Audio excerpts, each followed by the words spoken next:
Hello friends, अगले lecture में हमने पत्र लेखन के अंगों पर ध्यान दिया था कि पत्र लेखन जब लिखते हैं तो किस प्रकार का ध्यान रखना चाहिए, कौन कौन से अंग आवश्यक होते हैं। अगर एक अंग छूट गया यानी संबोधन लिखना भूल गए, हस्ताक्षर के पहले जो शब्दावली आती है वो लिखना भूल गए, किस प्रकार का संबोधन करना है उसमें नहीं कर पाए, तो अगर हमारे मार्क्स कट सकते हैं।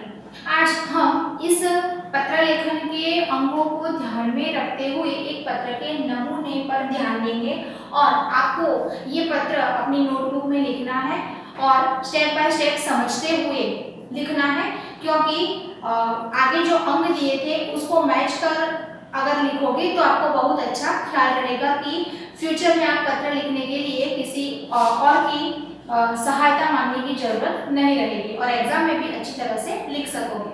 सबसे पहले देखा जाए तो पत्र किस लिए लिखा गया है, तो निजी टेलीफोन का कनेक्शन करने की शिकायत। कहीं ना कहीं फ्यूचर में आपको कुछ कंप्लेंट करनी पड़ेगी, कोई चीज आपके यहाँ टूट गई है या कोई व्यक्ति को या कोई कर्मचारी को आपको शिकायत भेजनी है। अगर आप नगर या अपने मोहल्ले अपने सोसाइटी में कुछ लाइट कट गई है, पानी का कनेक्शन खत्म हो गया है, टेलीफोन कट गया है, ये सारे शिकायतें लिखने के लिए आपको पत्र लिखना पड़ेगा। और सामान्यतः सरकारी जो खाते होते हैं उसमें तो पत्र ही लिखना पड़ेगा, यानी एप्लीकेशन देनी पड़ेगी, अर्जी करनी पड़ेगी। उसके लिए सबसे पहले हमने पहले पत्र लेखन के अंग में देखा था दिनांक और एड्रेस यानी कि पता। तो यहाँ लिखा है सिद्धार्थ मेहता नाम का युवक पत्र लिखता है, उसका एड्रेस लिखा है उसने 159 सत्याग्रह छावनी 6 आंबाबाड़ी विस्तार है, क्षेत्र है अहमदाबाद है, इसका पिन कोड नंबर लिखा है, इसकी दिनांक लिखी है और दिनांक यानी कि जिस दिन आप लेटर लिखते हो उस दिन की डेट लिखनी पड़ेगी। उसके बाद आता है संबोधन, लेकिन यहाँ संबोधन करना आवश्यक नहीं है क्योंकि ये व्यावसायिक पत्र या सरकारी पत्र माना जाएगा। इसलिए और दूसरा एड्रेस जहाँ आपको पत्र लिखना है, जहाँ आपको शिकायत करनी है उसका एड्रेस लिखना पड़ेगा, यानी कि ऐसे व्यावसायिक पत्रों के अंदर दो एड्रेस आते हैं। सबसे पहले आपका और सामने वाले का, जहाँ आप पत्र लिख रहे हैं या शिकायत भेज रहे हैं।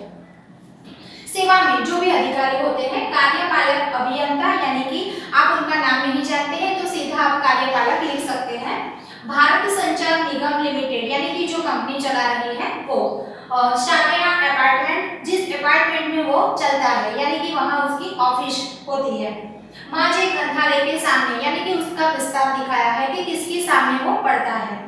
और एलिस ब्रिज वो भी लिखना पड़ेगा क्षेत्र, क्योंकि ऐसे तो बहुत सारे अपार्टमेंट होंगे, ग्रंथालय होंगे, लेकिन एलिस ब्रिज जो विशिष्ट विस्तार को सूचित करता है। और अहमदाबाद यानी कि पूरा एड्रेस शिकायत लेटर को भेजने के लिए काफी है, इस सारा का समावेश होना चाहिए।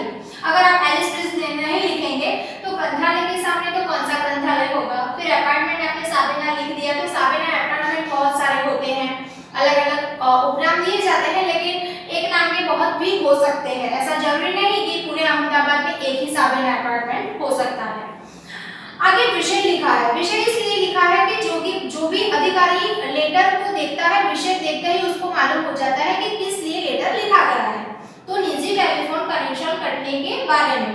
उसके बाद संबोधन किया है महोदय, यानी कि वो कोई अधिकारी है इसलिए महोदय शब्द इस्तेमाल करना पड़ेगा।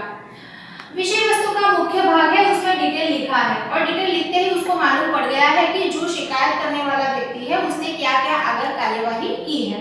हम पढ़ के देखते हैं और स्टेप बाय स्टेप समझते हैं कि किस विशिष्ट भाषा शैली में उसने कौन से अच्छे शब्द का इस्तेमाल किया है और अपनी भाषा शैली लिखने की वजह से सामने वाले को वो कितना इंप्रेस कर सकता है।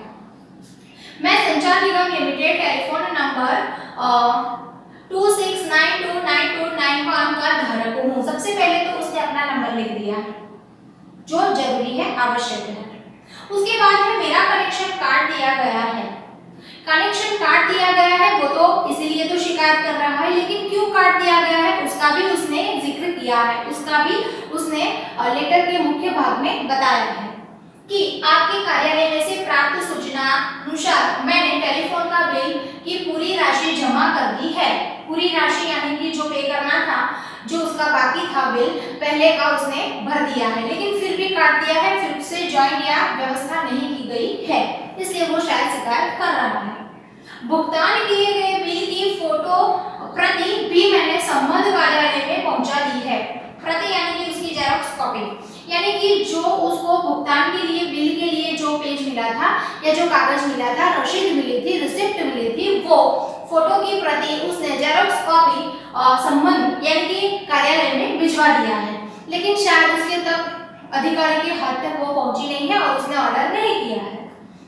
आपकी जानकारी के लिए इसकी फोटो प्रति संलग्न है, यानी कि फिर से जो शिकायत कर रहा है उसमें भी वो प्रति यानी कि जेरॉक्स उसने ज्वाइन की है फिर से, इसलिए लास्ट में अंत में पूरी डिटेल उसने बना दी कि क्यों पत्र लिखा है, उसका धारक नंबर लिखा है, क्या सूचना दी गई थी, सूचना के अनुसार उसने जो कार्यवाही करनी थी वो कर दी है, लेकिन सामने से जो कार्यवाही करनी थी वो अधिकारी के द्वारा की गई नहीं है, इसलिए वो शिकायत कर रहा है।